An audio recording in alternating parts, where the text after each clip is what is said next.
Assalamualaikum warahmatullahi wabarakatuh. Perkenalkan, saya Asnindra Nabila Ali dengan NIM L021211078. Pada kesempatan kali ini, saya akan mereview jurnal mengenai uji toksisitas akut oli bekas terhadap mortalitas benih ikan nila Orechromis nilaticus yang ditulis oleh Syamsul Rizal dan Julianti pada jurnal Sainmatica volume 6 edisi 1 halaman 1 sampai 8 tahun terbit Juni 2009. Adapun penelitian ini dilatar belakangi oleh maraknya pencemaran yang masuk ke badan perairan dari berbagai buangan limbah industri yang menjadi suatu masalah yang cukup serius. Salah satu limbah yang mencemari adalah oli dari bocoran kapal atau tangki. Hal tersebut tentu mengganggu kehidupan jasad-jasad hidup di perairan, khususnya bagi ikan yang sangat sensitif terhadap perubahan lingkungan, yang tentunya akan mengalami kerusakan pada organ tubuh, bahkan menyebabkan kematian.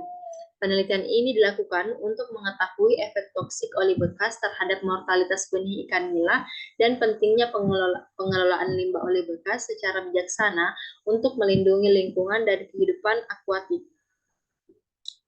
Adapun metode penelitian yang digunakan yaitu metode bioassays atau uji hayati dengan medium statistik yang dilakukan dalam 2 tahap, yaitu yang pertama uji pendahuluan yang bertujuan untuk mendapatkan kisaran konsentrasi atau critical range yang akan digunakan pada saat uji toksisitas. Selanjutnya yang kedua yaitu uji toksisitas akut bertujuan untuk mengetahui jumlah dan waktu tengahan LC50 dan LT50 yang menyebabkan benih ikan nila Orechromis niloticus mati.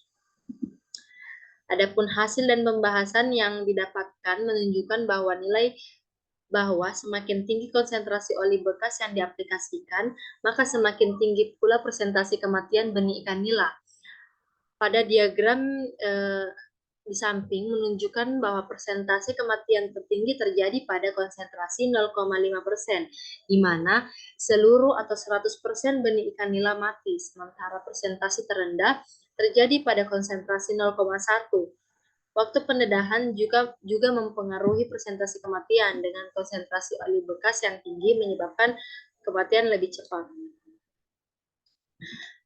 Dari tabel 1 menunjukkan konsentrasi letal LC50 terhadap benih ikan nila yang didedah selama 24 jam, 48 jam, dan 96 jam, dapat dilihat bahwa nilai LC50 pada 24 jam sebesar 0,533%, yang berarti bahwa pada pemberian oli bekas dengan konsentrasi 0,533% sudah bisa menyebabkan kematian ikan uji sebanyak 50% dari jumlah ikan uji dalam waktu 24 jam.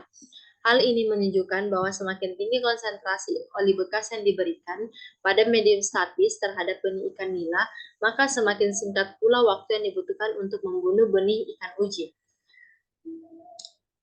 Adapun pada tabel kedua juga dapat dilihat bahwa dengan konsentrasi 0,5% selama 1539,92 menit, oli bekas dapat membunuh sebanyak 50% dari ikan uji dengan selang kepercayaan 95%. Batas atas 1555,24 menit,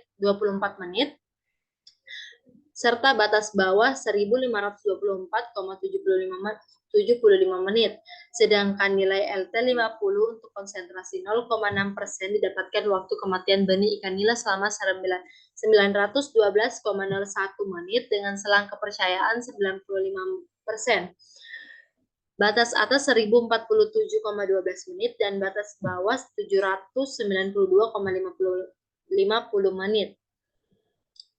Hal ini telah menjelaskan bahwa limbah oli bekas yang dibuang ke perairan dalam jumlah yang banyak akan memberikan pengaruh yang negatif terhadap kelangsungan hidup ikan nila dalam waktu yang cepat, serta dapat menyebabkan kematian. Adapun kesimpulan yang dapat ditarik dari penelitian ini yaitu tinggi rendahnya konsentrasi oli bekas yang diaplikasikan akan berpengaruh terhadap lama waktu kematian benih ikan uji. Selain itu, oli bekas yang dibuang ke perairan akan berdampak negatif bagi jasad-jasad hidup di perairan, khususnya benih ikan nila Oreocrabis nauticus yang memiliki daya sensitivitas yang sangat tinggi terhadap zat-zat beracun, serta semakin tinggi konsentrasi oli bekas yang diberikan, semakin tinggi pula persentase kematian benih ikan uji. Sekian yang bisa saya sampaikan, kurang dan lebihnya mohon dimaafkan. Assalamualaikum warahmatullahi wabarakatuh.